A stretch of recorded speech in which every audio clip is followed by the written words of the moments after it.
दोस्तों स्वागत है आप सभी का एक और न्यू वीडियो में। दोस्तों आज की इस वीडियो में हम बात करेंगे आप लोगों का एग्जाम्पल नंबर 13 से। वैसे मेरा कोशिश है कि इससे रिलेटेड जितने भी एग्जाम्पल हैं यानी जो आप लोग अभी तक पढ़े हैं, क्या पढ़े हैं देखिए, थोड़ा सा एक बार ओवरव्यू दे दें। देखिए आप लोग पहली बात तो पढ़े थे आप लोग की डॉट प्रोडक्ट, ओके, जो हम पढ़ते हैं स्केलर, उसके बाद डॉट प्रोडक्ट या स्केलर प्रोडक्ट वही है। दो सदिशों के गुणनफल देखे थे, उसके बाद हमने क्या देखा था, प्रक्षेप देखा था, ओके।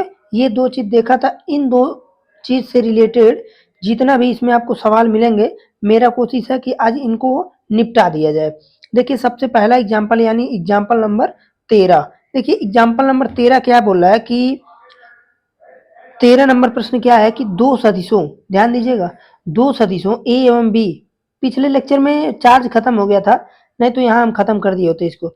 दो सदिशों ए एवं बी के परिमाण क्रमशः 1 और 2 है, ओके, तथा A dot B equal to 1 है। इन सदिशों के बीच कोण ज्ञात कीजिए। अब देखिए हमको ये पता है कि यहाँ पर दिया क्या है, गिवन डेट। यहाँ से हम स्टार्ट करेंगे कि ए डॉट बी अपना क्या है।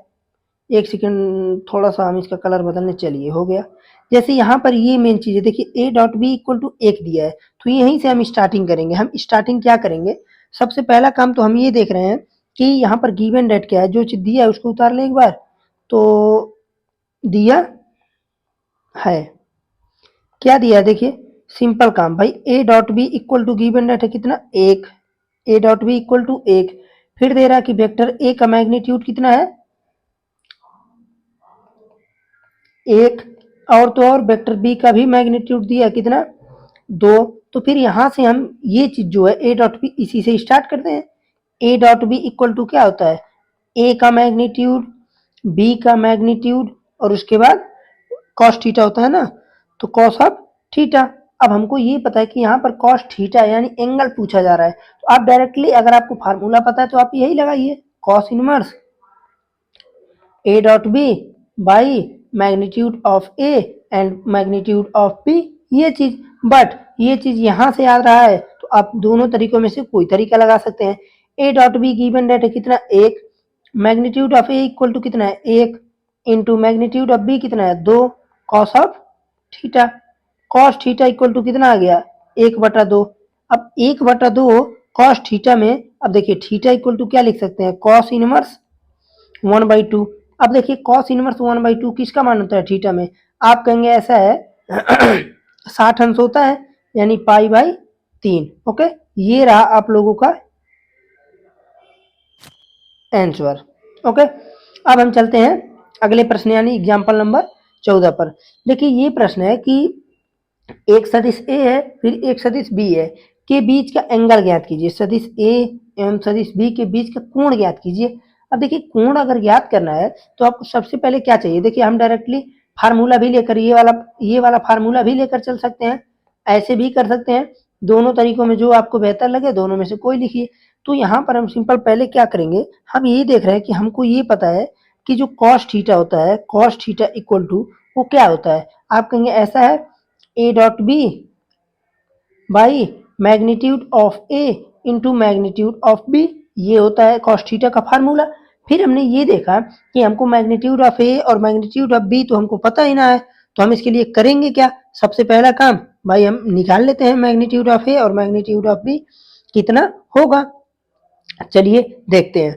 तो यहाँ पर जब हम निकालेंगे तो ए डॉट बी, अब देखिए थोड़ा सा समझिएगा, या तो आप अलग अलग निकाल लीजिए या तो आप यहीं पर रख दीजिए। देखिए ए डॉट बी कितना होगा, आप कहेंगे ए डॉट बी, आप बताए थे कि फार्मूला होता है ए डॉट बी का, क्या होता है पता है, चलिए A1 B1 plus A2 B2 plus A3 B3, ये इसका फार्मूला होता है। तो आप क्या कीजिए डायरेक्टली यहाँ पर रखिए, तो आप रखेंगे आई कैप प्लस जे कैप माइनस के कैप, ये चीज हो गया, और डॉट कितना है I cap minus J cap plus का के कैप, ये चीज अपान में क्या है, अपान में है मॉड ऑफ ए यानी magnitude of A equal to, देखिए अब मैग्नीट्यूड ऑफ ए क्या होता है भाई, ए इसको 1 का स्क्वायर प्लस 1 का स्क्वायर प्लस माइनस 1 का स्क्वायर।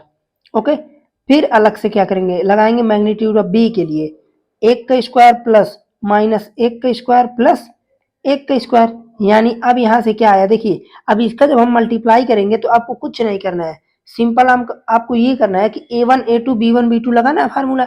यहाँ पर देखिए ये इसका है A1 यानी 1, इसका 1, तो पूरा मल्टीप्लाई करने पर कितना आया 1। अब देखिए ये है +1, ये है -1, मल्टीप्लाई करने पर -1। भाई ऐसा क्यों? क्योंकि A1 B1 A2 B2 लग रहा है फार्मूला, कंफ्यूजन नहीं होने का। यहाँ देखिए -1 +1, तो यहाँ पर कितना आ जाएगा -1 अपान। अब देखिए √3 इंटू √3 यानी कितना आ गया -1/√3। अब ये देखिए ये यहाँ पर मुद्दा खड़ा हो गया, ये तो माइनस का एक, सॉरी किस लिए सॉरी बोले हैं, यहाँ पर रूट कहाँ से आ जाएगा 1/3 होगा, ठीक, 1/3 आ गया। अब हमको ये पता है कि ये तो किसकी वैल्यू आया, कॉस थीटा की वैल्यू आ गया -1/3, और इसको हम लिख सकते हैं और या implied that theta equal to cos inverse 1/3 minus का। अब आप कहेंगे ऐसा है क्यों, हम इसको इसका वैल्यू नहीं निकलेगा तब तो, क्योंकि कॉस में किसी का मान भी 1/3 नहीं होता है, 1/√3 रहता तो फिर कुछ देखा जाता, ठीक है, 1/√3 भी नहीं होता है, करीब 3/2 ही होता है। अब देखिए यहाँ पर ये तो आप समझ गए। अब आते हैं एग्जाम्पल नंबर 15 पर। देखिए एग्जाम्पल नंबर 15 बोल क्या रहा है, प्रश्न क्या है समझिएगा। प्रश्न ये है कि यदि a इक्वल टू इतना b इक्वल टू इतना, तो प्रूव डेट या दर्शाइए कि सो डेट a प्लस बी और a माइनस बी लंबवत है। अब देखिए ये इंटरेस्टिंग प्रश्न है। करना क्या है आपको, सबसे पहले तो गिवन डेट क्या दिया है इसको देखिए, दिया है क्या दिया है, a equal to 5 I cap minus J cap minus 3 K cap, okay. फिर b vector b equal to क्या दिया है, I cap plus 3 J cap और माइनस का 5 के कैप, ओके। ये चीज इतना यहाँ पर गिवन डेट है। हमको ये प्रूव करना है कि जो a प्लस बी वेक्टर है, यानी a plus B vector, okay, और multiplication a minus B vector, यही हमको प्रूव करना है। अब आपके मन में एक डाउट होगा कि ये मल्टीप्लीकेशन क्यों किए, तो पहले हम इसको मिटाते हैं, ओके। ऐसा क्यों, तो पहले आप ये बताइए, कोई भी दो वेक्टर हैं, कोई भी दो वेक्टर लंबवत कब होते हैं, कोई भी दो वेक्टर परपेंडिकुलर कब होते हैं। आप कहेंगे अच्छा ये बात है, अरे भाई a dot B equal to होता है ए बी कॉस थीटा, अगर थीटा 90 डिग्री हो जाए तो हम कह देंगे यहाँ लंबवत हो गए।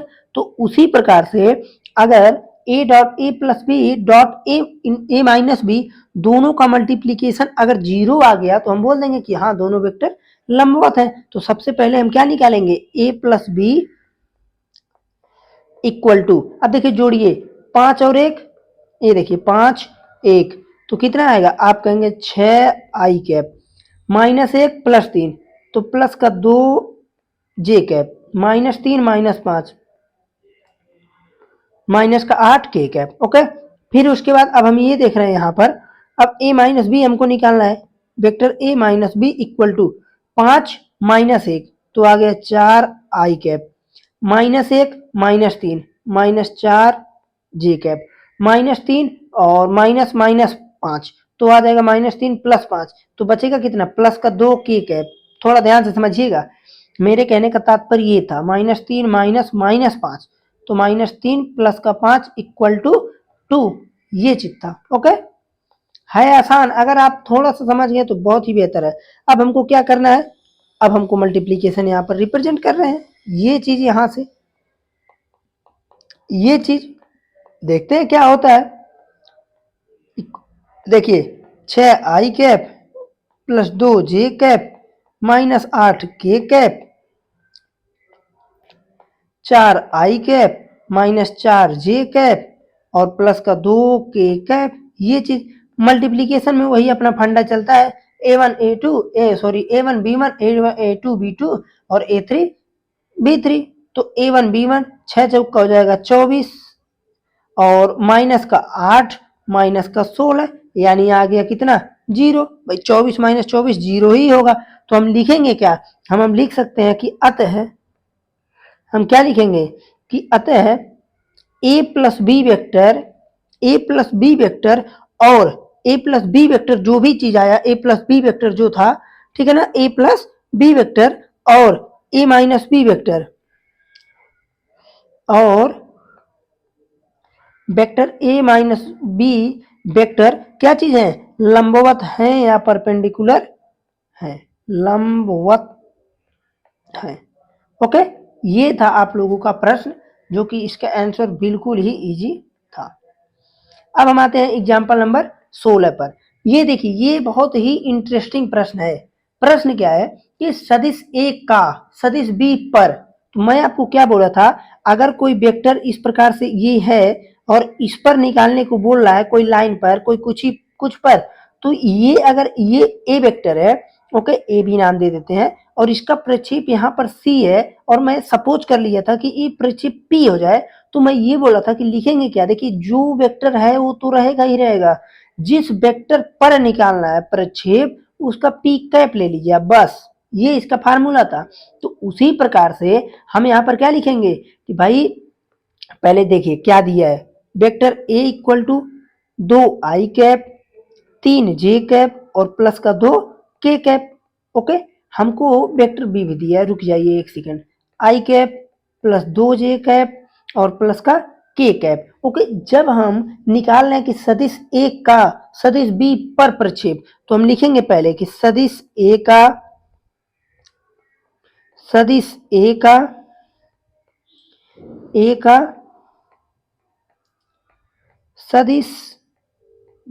पर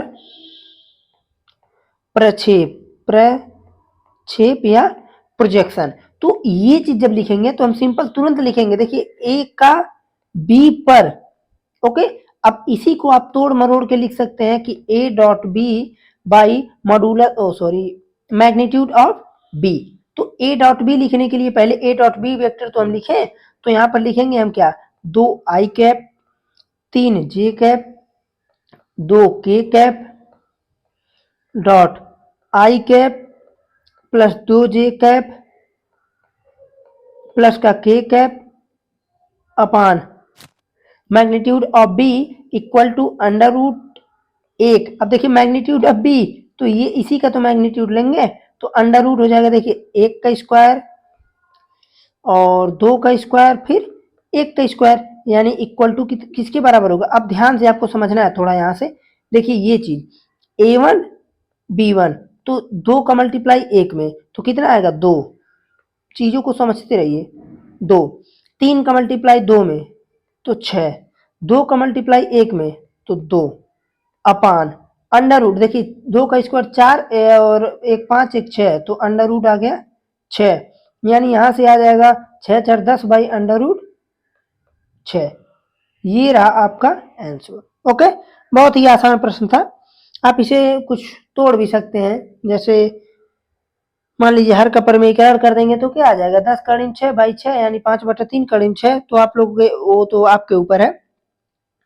ठीक, अब हम चलते हैं अगले प्रश्न पर। ओके, प्रश्न नंबर 17 पर। ये देखिए बहुत ही अच्छा प्रश्न है, आपको लगेगा कि हाँ कुछ तो इस प्रश्न में है। देखिए प्रश्न क्या है, ध्यान से समझिएगा, यदि दो सदिश ए और बी, कोई भी दो सदिश इस प्रकार से है कि ए का क्या चीज है, magnitude of A equal to 2 and the magnitude of B equal to 3 and A dot B equal to 4, तो ए देखिए ए माइनस बी का, ए क्या निकालना है, ए माइनस बी का मैग्नीट्यूड निकालना है कि कितना होगा।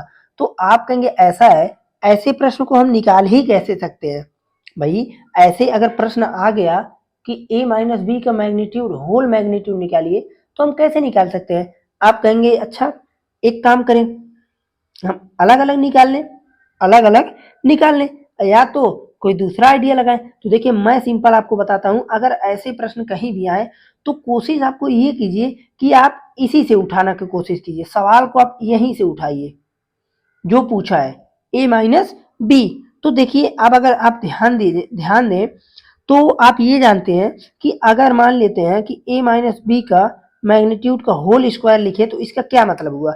आप कहेंगे ज्यादा कुछ नहीं, ए माइनस बी और ये डॉट ए माइनस बी, इतना तो हम जानते ही जानते हैं, ये माइनस बी है। ओके, वेक्टर तो रहेगा ही रहेगा भाई, ये चीज हम जानते हैं। हम कैसे जानते हैं? हमने आपको बताया था कि अगर आप वेक्टर ए का इस प्रकार से होल स्क्वायर लिख दिए तो vector A dot vector A, अभी जब हम डॉट प्रोडक्ट बताए थे तो वहां पर हमने बताया था कि सवाल में बहुत उपयोग आएगा इसका। तो आप यहां से ये देख रहे हैं कि मैं इस चीज को लिख क्या सकता हूं। अरे भाई, ओहो मिट नहीं ना गया जी ना। तो सिंपल हम इसको लिख ये सकते हैं कि यहाँ से जब ये इस रूप में आ गया तो मैं क्या लिख सकता हूँ, देखिए अब मल्टीप्लाई कर दीजिए भाई। जब जैसे ही मल्टीप्लाई करेंगे, देखिए वेक्टर ए ओके, फिर माइनस ए बी वेक्टर, फिर क्या आ जाएगा माइनस बी ए वेक्टर और माइनस बी वेक्टर और पी वेक्टर। हम ये देख रहे हैं कि जो आपका ये ए बी और बी ए है तो ये दोनों तो सेम है। ऐसा क्यों? क्योंकि A dot B equal to B dot A dot B equal to B dot A. जो आपका डॉट प्रोडक्ट होता है, जो आपका डॉट प्रोडक्ट होता है वो क्या होता है, वो जो है आपका कम्यूटेटिव लॉ को होल्ड करता है, यानी क्रम विनिमय नियम को फॉलो करता है। ठीक है, तो A dot B equal to B dot A होता है। तो अब यहाँ से हम करेंगे क्या, अब देखिए करेंगे क्या, जैसे इसको मैं ए डॉट ए, तो इसको मैं क्या लिख सकता हूँ इस तरह से, whole square minus two A dot B और माइनस बी वेक्टर का मैग्नीट्यूड का होल स्क्वायर। अब देखिए क्या हो जाएगा, तो मैग्नीट्यूड ऑफ ए का ए कितना है 2, तो यानी 2 का square minus 2, A dot B की वैल्यू है 4 माइनस बी का होल स्क्वायर यानी 3 का स्क्वायर 9। तो यहाँ से कितना आ जाएगा, सिंपल काम आ जाएगा। देखिए 2 माइन यहाँ पर आ जाएगा सिंपल बी स्क्वायर। देखिए यहाँ पर देखिए ये चीज हम तभी सोच रहे हैं निगेटिव में कहाँ से आ जाएगा, निगेटिव में आएगा तो होल स्क्वायर लेंगे तो इमेजिनरी नंबर हो जाएगा। 4 माइनस 8 प्लस का 9, बचेगा कितना, यहाँ पर बच गया 5। ये तो इसका मान निकला है ना, हमको चाहिए किसका, सिर्फ इसका मान चाहिए। ओके, ये चीज का मान, तो यहाँ पर हो जाएगा अंडर रूट 5। अब निगेटिव भी होगा लेकिन निगेटिव हम छोड़ देंगे, ठीक है। ओके, तो ये हो गया आप लोगों का एग्जाम्पल नंबर 17। अब हम चलते हैं एग्जाम्पल नंबर 18 पर।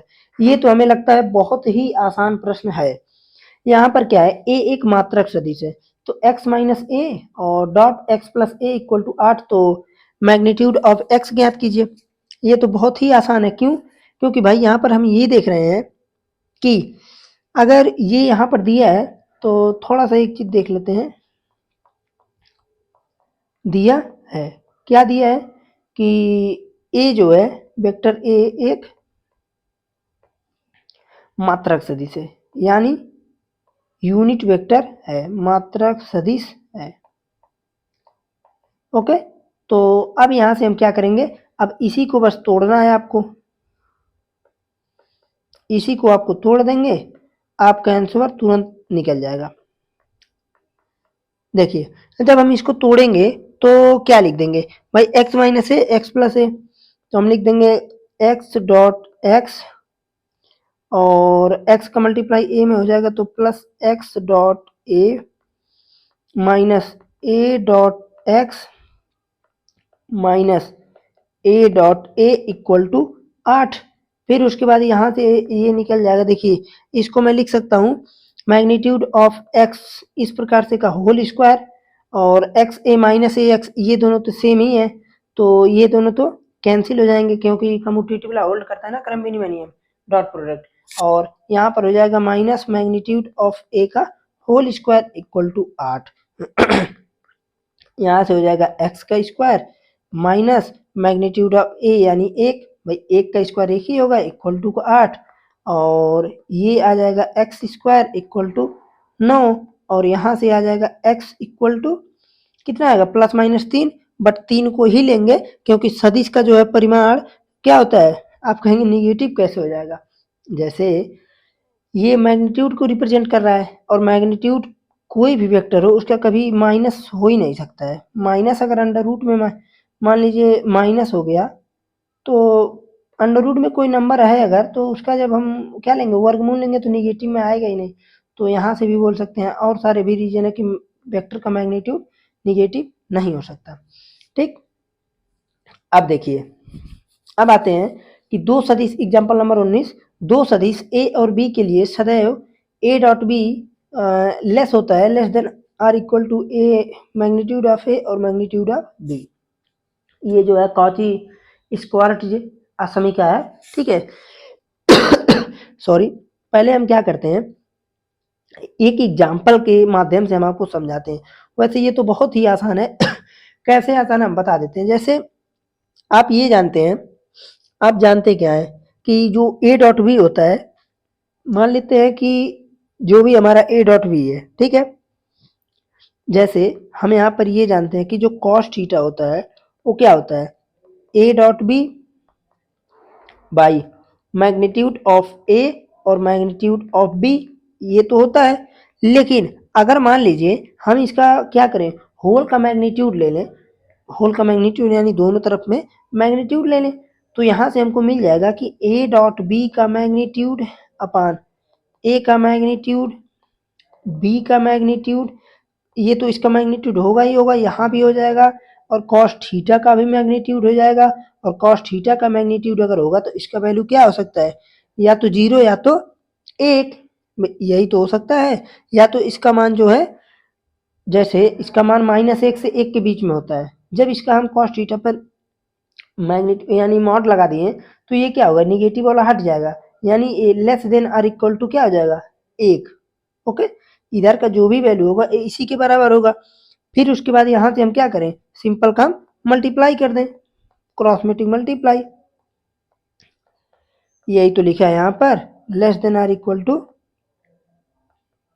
ए का मैग्नीट्यूड और बी का मैग्नीट्यूड। ओके, ये रहा आप लोगों का कॉची स्क्वायर असमीका। हम आपको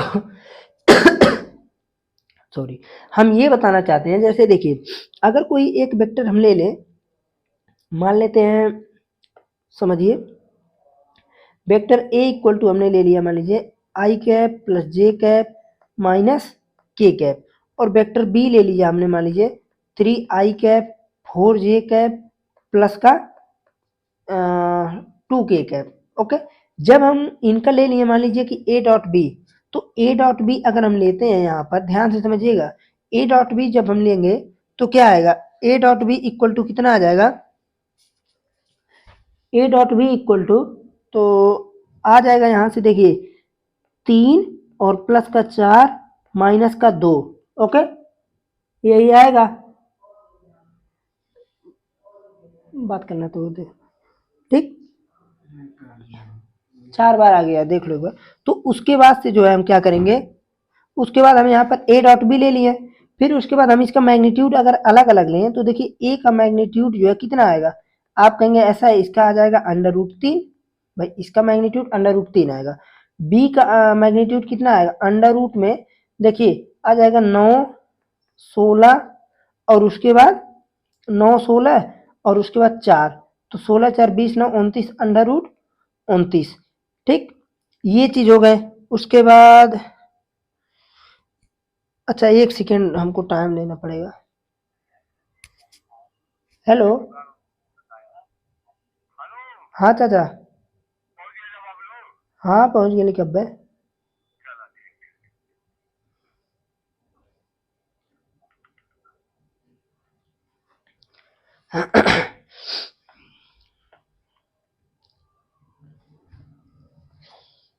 चलिए देखिए, यहाँ पर जो है हम एग्जाम्पल नंबर 19 में हमने ये चीज देखा, तो यहाँ पर हम अगर देखें ए डॉट बी का, अगर मान लीजिए ये चीज आया था ना, तो ये हो जाएगा कितना, 4 3 7 -2 यानी 5। तो अगर मान लीजिए हम इसको देखें, तो 5 जो है, 5 का भाई प्लस में है, चाहे जो करे 5 ही रहेगा, और इधर आ जाएगा √3 आया था, इधर √29 आया था, तो कितना हो जाएगा, ऐसा कि यहाँ से आ जाएगा 9 त्रिक 27 होता है, और 3 दूना 6 दो 8 87। ओके, इसका ये अलग अलग, तो ये हो गया मॉड में। हम ये देख रहे थे कि ये ए डॉट बी जो होता है less than are equal to ये होता है, तो जाहिर सी बात है हमें दिख भी रहा है कि ये बड़ा है। भाई क्यों बड़ा है, 8 का स्क्वायर 64, ये कहीं ना कहीं 9 से बड़ा ही है थोड़ा सा। ओके, तो यहाँ से हम इन चीजों को देख सकते हैं। ओके, तो ऐसे प्रूविंग के लिए ये बेहतर तरीका है, ठीक है। ये तो एग्जाम्पल तो हम समझाए ही समझाए, एग्जाम्पल भी रहने देते हैं, आप लोग देख लीजिए बाद में। यहाँ पर ये थोड़ा समझिएगा, एग्जाम्पल नंबर 20, यहाँ पर हम आपको जो समझाना चाहते हैं वो मेन चीज क्या है, जैसे क्या है कि यहाँ पर हम आपको एक सर्वसमीका समझाना चाहते हैं, त्रिभुज नियम का असमीका जो है, इसको थोड़ा ध्यान से समझिएगा। जैसे देखिए बोल रहे हैं कि दो सदिशों ए एवं बी, दो सदिशों ए तथा बी के लिए ए प्लस बी का क्या ले रहे हैं, mod, less than are equal to A का मॉड, बी का मॉड। देखिए हमको इसी को हमको सॉल्व करना है और उसके बाद हमको एक प्रकार से समझिए कि ये प्रूव करना है, ठीक है।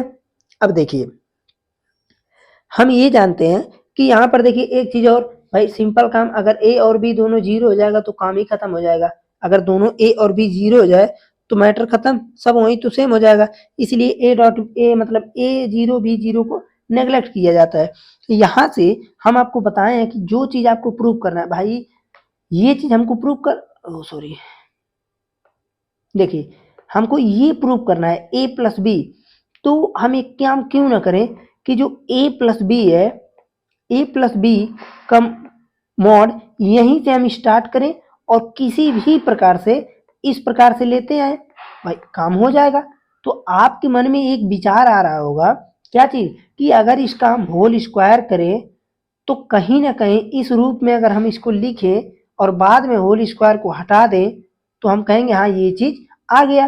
तो यानी हमको पहले यहां से इसका क्या करना पड़ेगा, होल स्क्वायर, ठीक है। तो ये चीज हमको करना पड़ेगा। तो आइए देखते हैं कि होल स्क्वायर करते हैं और क्या होता है। देखिए हम सिंपल करेंगे क्या, तो हम यहाँ से सबसे पहला काम करेंगे क्या कि a प्लस बी जो अपना वेक्टर है, vector a plus B vector का होल स्क्वायर करेंगे। ओके, जैसे ही हम होल स्क्वायर करेंगे तो अपना क्या आ जाएगा, देखिए अब a प्लस बी और डॉट a प्लस बी, भाई यही आना चाहिए। अब यहां से जब इसको हम तोड़ेंगे तो आएगा क्या तो आ जाएगा देखिए a डॉट a प्लस, अब देखिए इसमें आप कंफ्यूज मत होइएगा ये डायरेक्टली देखिए a प्लस बी एक आएगा और एक आएगा b डॉट a आएगा, उसके बाद हम ये देख रहे हैं कि यहाँ पर b डॉट b आ जाएगा, ठीक है। हमको ये पता है कि यहाँ पर मैं इसको लिख सकता हूँ a का होल स्क्वायर, और यहाँ पर इसको जब हम अदिश गुणन लगाएंगे, यानी अदिश गुणनफल में क्या होता है, आप कहेंगे कि जो आपका स्केलर प्रोडक्ट होता है, जो आपका स्केलर प्रोडक्ट होता है उसमें क्या करता है, क्रम विनिमय नियम को होल्ड करता है, प्रोडक्ट क्रम विनिमय नियम को होल्ड करता है, क्रम विनिमय नियम। तो इसलिए स्केलर प्रोडक्ट क्रम विनिमय नियम को होल्ड करता है, इसलिए मैं इसको क्या लिख सकता हूँ, इसको मैं लिख सकता हूँ two A dot B, A dot B और प्लस का हो गया, और इसको मैं यहां पर क्या लिख सकता हूं, आप कहेंगे ऐसा है, आप लिख दीजिए इस प्रकार से। ओके, अब हम इसमें क्या ही कर सकते हैं, हमको ये देखना है। अब हमको एक चीज देखिए और पता है, आप कहेंगे क्या, अगर कोई नंबर है, अब देखिए ध्यान दीजिएगा, अगर कोई नंबर है, मान लेते हैं कि नंबर है 5, और इसका मैग्नीट्यूड हम ले लें तो कितना आएगा, आप कहेंगे 5 बराबर है, ठीक है। हम कहें अगर यहाँ पर कोई नंबर है -5, इसका मैं सॉरी मॉड ले रहे हैं तो कितना आएगा, आप कहेंगे ये आएगा 5, यानी ये जो है less than are equal to का चिन्ह हो सकता है। तो अगर हम यहाँ पर less than are equal to लगाए और यहाँ पर हम क्या कर दे, देखिए ये तो चूंकि मॉड में ही चल रहा है, यानी हाँ मैग्नीट्यूड में ही चल रहा है, तो इसलिए इसका काम कर, यहाँ पर मेन मुद्दा ये था, ये ए डॉट बी बचा था और ये हो जाएगा बी का स्क्वायर।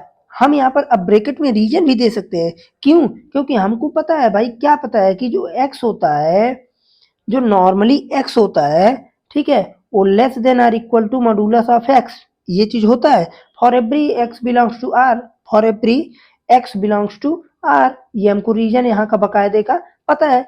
हम उसके बाद क्या लिख सकते हैं, हम कहेंगे ऐसा है, ये चीज तो हो गया।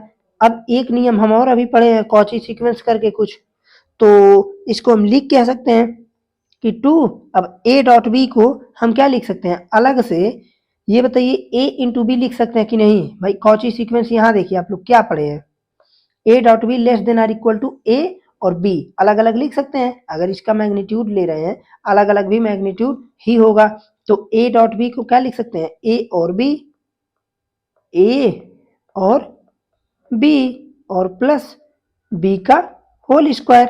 अब आप कहेंगे ऐसा है, अब इस पूरे को मैं लिख सकता हूं मैग्नीट्यूड ऑफ ए का, magnitude of A plus magnitude of B का होल स्क्वायर। ओके, ये कुछ नहीं है, इसको आप लोग रुकिए हम ही मिटा देते हैं। ओके, ये हो गया, ठीक है ना। तो ये था पूरा आप लोगों का किस्सा और कहानी। अब यहां से आप कहेंगे ऐसा है, अब हम लिखेंगे, सॉरी मीटर नहीं है कहीं, जो आपका a प्लस बी होगा, a प्लस बी वेक्टर का less than are equal to किसके बराबर हो जाएगा, a प्लस बी। ओके, ये चीज था। अब आप एक चीज समझिएगा ध्यान से, एकदम ध्यान पूर्वक समझेंगे तभी समझ में आएगा। अगर मान लीजिए यह त्रिभुज असमिका थी, कौन सा थी, त्रिभुज असमिका। अगर त्रिभुज असमिका से मान लीजिए हम कोई धारणा उत्पन्न करें या कोई धारणा है, तो हम ये क्या देख सकते हैं, देखिए यहाँ पर थोड़ा समझिएगा कि जो आपका a प्लस बी है, जो आपका a प्लस बी का मैग्नीट्यूड यानी है, ये क्या चीज है, equal to a plus B, a plus B. तो कहीं ना कहीं हम ये देख ले रहे हैं कि अगर मान लेते हैं कि कोई एक त्रिभुज है, कोई एक त्रिभुज ले, या फिर देखिए त्रिभुज असमिका तो है लेकिन ये नहीं है कि ये त्रिभुज है। देखिए ये ए क्या है, ए बी, अगर इसको ए बी वेक्टर से डिनोट करें और ए बी वेक्टर का मैग्नीट्यूड और यहाँ से बी सी वेक्टर को, तो ये जो आपका मिलेगा वो क्या मिल जाएगा, वो आपको मिलेगा ए सी वेक्टर। और आपको पता होगा कि हमने आपको बताया भी है कि A B plus B C plus C A equal to 0 होता है। सी ए को ट्रांसफर कर दे तो माइनस सी ए यानी ए सी हो गया। तो यहाँ पर जो बिंदु ए बी सी तीन बिंदु मिल रहे हैं हमको, ठीक है, यानी in this condition we can say that कि point A B C are collinear point, यानी जो यहाँ पर इस कंडीशन में बिंदु ए बी सी है, बिंदु ए, बिंदु बी और जो आपका बिंदु सी है वो क्या चीज है, तीनों के तीनों संरेख हैं।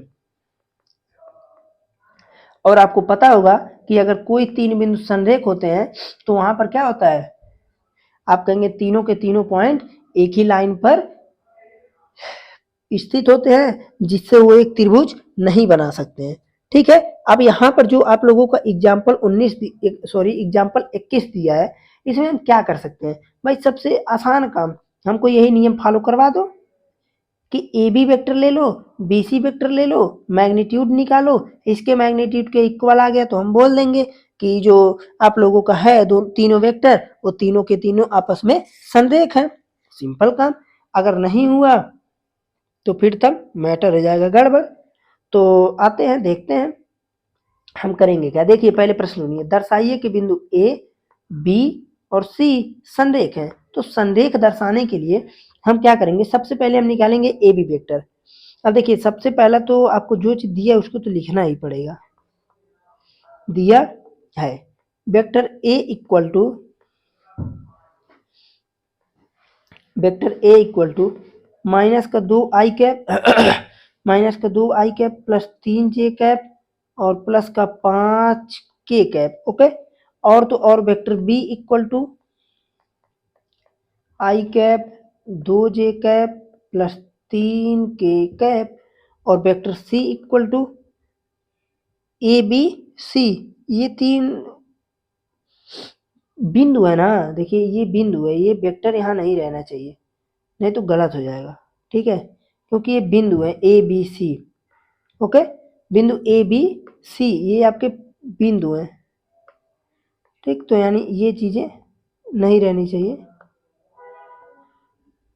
ओके, यानी यहाँ पर रहना चाहिए सिंपल बी, बिंदु है ना। अब यहाँ पर सी भी लिख दें, 7 आई कैप, ओहो 7 आई कैप माइनस के कैप। जब यहाँ पर दोनों बिंदुओं से वेक्टर निकालेंगे, यहाँ पर देखिए ए बी वेक्टर, तब जाकर आपको जो निकलेगा वो वेक्टर रहेगा ए बी।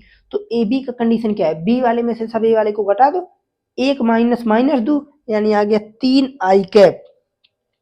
इतना तो मैं कर ही सकता हूँ कि थोड़ा डायरेक्ट कर सकता हूँ।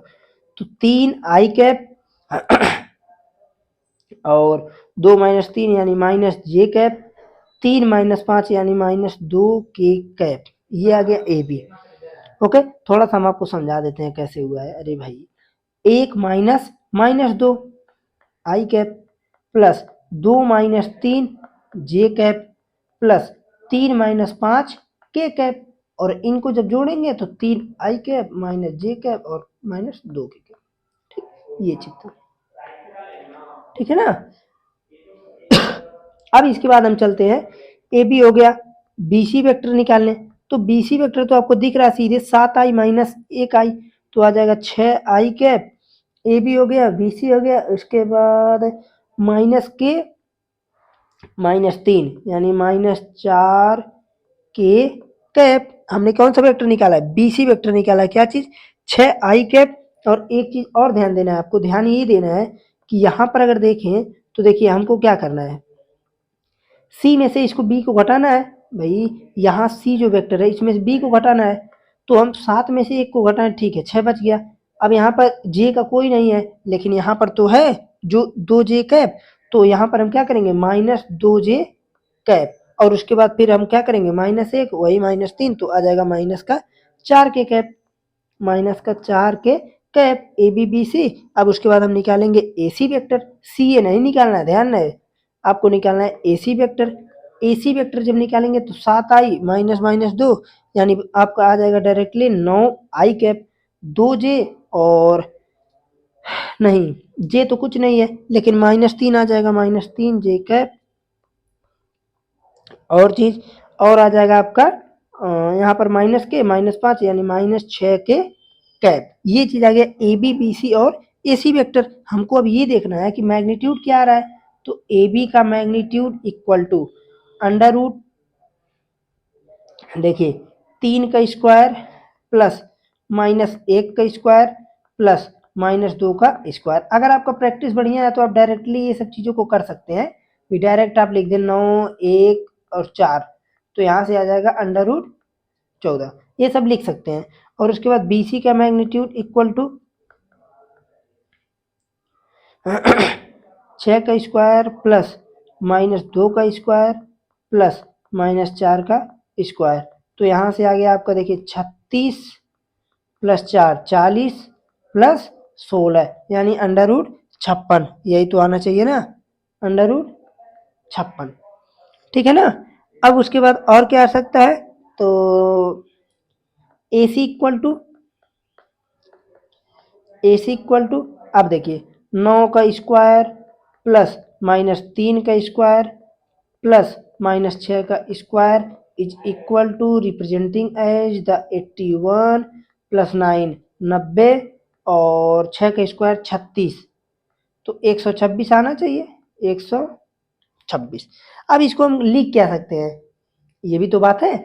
जैसे हमारा कंडीशन ये है कि ए बी हमको ये रिप्रेजेंट होना चाहिए कि जो ए सी वेक्टर का मैग्नीट्यूड है क्या वो ए बी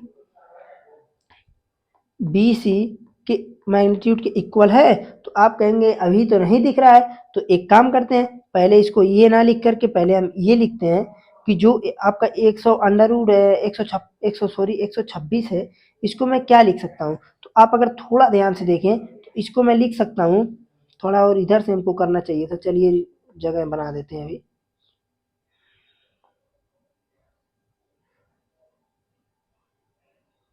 देखिए तो यहाँ से हम क्या लिख सकते हैं, इसको जो लिख सकते हैं अंडर रूट 14, और यहाँ पर इसको लिख सकते हैं, देखिए 56 को मैं क्या लिख सकता हूँ, 14 चौको 56 होता है ना, हाँ, तो आप इसको लिख सकते हैं 2 अंडर रूट 14, 2 अंडर रूट 14 और 14 नवा 126, तो 3 अंडर रूट 14। अब आप यहाँ से लिख सकते हैं कि जो ए बी वेक्टर का मैग्नीट्यूड है, ए बी वेक्टर का मैग्नीट्यूड वो कितना आ रहा है, आप कहेंगे अंडर रूट 14, और उसके बाद बी सी वेक्टर का मैग्नीट्यूड कितना आ रहा है, आप कहेंगे under root sorry 2 under root 14। उसके बाद आपका जो ए सी वेक्टर है वो ए सी वेक्टर का मैग्नीट्यूड कितना आ रहा है, 3 अंडर रूट 14, यानी हम यहाँ से बोल सकते हैं कि अतः या इसलिए हमको सीधे दिख रहा है भाई क्या चीज, कि जो आपका ए सी वेक्टर का मैग्नीट्यूड है वो चीज किसके इक्वल है, ए बी के इक्वल है, और प्लस BC के इक्वल है। अतः अब यहां से हम क्या बोल सकते हैं कि अतः बिंदु ABC तीनों के तीनों संरेख हैं। ओके, अतः बिंदु ABC क्या चीज है? संरेख है, संरेख। ठीक है ना, ये आपका यहां तक का काम खत्म हो गया। अब देखिए एग्जाम्पल नंबर 20 है, नहीं 22 छोड़िए, ये A क्रॉस B में। अब देखिए एक चीज समझिएगा कि आपका ये जो कंडीशन है यहाँ पर, आप थोड़ा ध्यान से देखें एग्जाम्पल 21 में, तो आप ये देख रहे हैं कि जो AB और BC और CA ये इक्वल टू 0 तो हो रहे हैं, परंतु फिर भी बिंदु ABC जो है आपका क्या चीज हो रहा है? त्रिभुज के निर्माण नहीं कर रहे हैं। ऐसा क्यों? क्योंकि भाई ये संरेख है, और जब संरेख रहेंगे तो आपको पता होना चाहिए। अरे भाई, ये आप लोग जैसे नियम पढ़े हैं कि त्रिभुज असमिका, ये यानी त्रिभुज की असमिकाओं के लिए लागू होता है। अगर यहाँ पर ये कंडीशन बन रहा है तो ये क्या होना चाहिए कि त्रिभुज बनना चाहिए। बट आपको पता है कि अगर संरेख है तो इसका मतलब ये हुआ, यहाँ पर देखना है आपको कि ये तीनों के तीनों पॉइंट ABC एक ही लाइन में। ओके, तो इसलिए त्रिभुज नहीं बनाएंगे। ठीक है ना, तो आज का लेक्चर यहीं रहने देते हैं। अगले लेक्चर में मिलेंगे तो कोशिश ये रहेगा आपका प्रश्नावली 10.3 को कुछ खत्म किया जाए। ठीक है।